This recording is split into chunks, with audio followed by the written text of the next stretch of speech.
একদিন ভোর ৫টায় নিজের স্বামীর সাথে কাজের মেয়ের সাথে অবৈধ মেলামেশা আমি দেখে ফেলি। আমার বিয়ে হয়েছিল ২০২৪ সালে। ২০১৮ সাল থেকে আমার স্বামীর সাথে আমার সাথে প্রেম চলছিল। ২০২৪ সালে আমাদের দুই পরিবারের সম্মতিতেই আমাদের বিয়ে হয়। আমরা দুজন দুজনকে অনেক ভালোবেসেই বিয়ে করি। আমার শ্বশুরবাড়িতে আমার শ্বশুরের আর্থিক অবস্থা খুব ভালো। আমার ননদের বিয়ে হয়ে যায়। শ্বশুরবাড়িতে আমি, আমার শাশুড়ি, আমার শ্বশুর এরাই থাকে। আমার স্বামী আর আমার একটা ননদ, তারা দুই ভাই বোন ছিল।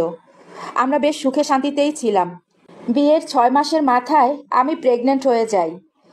আমার বাচ্চা হবে এই কথাটা শুনতেই শ্বশুরবাড়ির সবাই খুব খুশি হলো। আমার ননদকে খবর পাঠালো, ননদও আসলো। আমার শ্বশুর মিষ্টি নিয়ে আসলো। শাশুড়িও আমার খুব যত্ন করছে। সবাই খুব ভালো মতো রান্না করে আমাকে খাওয়াচ্ছে আর খুশিতে একদম হইহুল্লোড় করছে। কিন্তু রাতে যখন আমার স্বামী অফিস থেকে আসলাও, তাকে বললাম যে আমার বাচ্চা হবে, সে এই কথা শুনে আমার স্বামী আমাকে বারবারই বলছে আমার সন্তান অ্যাবর্শন করতে। এখন নাকি তার বাচ্চা নেওয়ার সময় হয়নি, সে এখন বাচ্চা নিতে চাচ্ছে না কোনো মতে। কিন্তু আপনিই বলুন, আল্লাহর দেয়া এই নেয়ামত। আমি তাকে বললাম আমি কোনো মতেই এই বাচ্চা নষ্ট করতে পারবো না।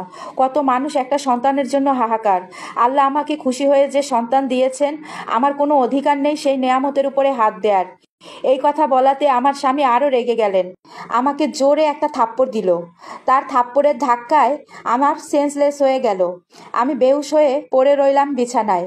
পরে যখন চোখ খুলে তখন দেখি আমার শাশুড়ি আমার পাশে এসে বলল যে মা, তোমার কি হয়েছে? শাশুড়ি ভাবলো হয়তো আমার বাচ্চা হবে, এই জন্য আমি অজ্ঞান হয়ে গিয়েছিলাম।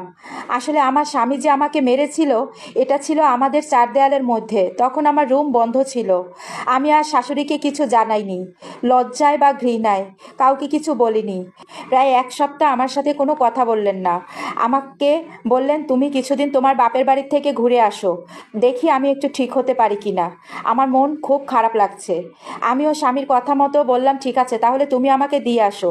কিন্তু আমার স্বামী আমাকে দিয়ে আসলো না। আমার শ্বশুর আমাকে গাড়িতে উঠিয়ে দিল। আমি তারপর আমার বাবার বাসায় চলে গেলাম। দীর্ঘ ১.৫ মাস বাবার বাসায় আছি। এর মধ্যে আমার স্বামী আমার কোনো খোঁজ খবরও নেয়নি, আমাকে ফোনও দেয়নি। মাঝে মাঝে আমি ফোন দিলে শুধু কেমন আছো এই পর্যন্তই, নিজের থেকে কোনো কথা আমার কাছে জানতে চায়নি। প্রায় ২ মাস পরে আমার শ্বশুর আসলো আমাকে নিতে। শ্বশুর নিতে আসায় আমি তার সাথে আমার শ্বশুরবাড়িতে চলে আসলাম। একদিন রাতে প্রায় ৫টা বাজে, তখন রাতের শেষের দিকে আমার খুব শিস পায়। তখন আমি প্রস্রাব করতে যাওয়ার সময় দেখলাম আমাদের কাজের বুয়ার ঘরে লাইট জ্বলতেছে আর কে জানি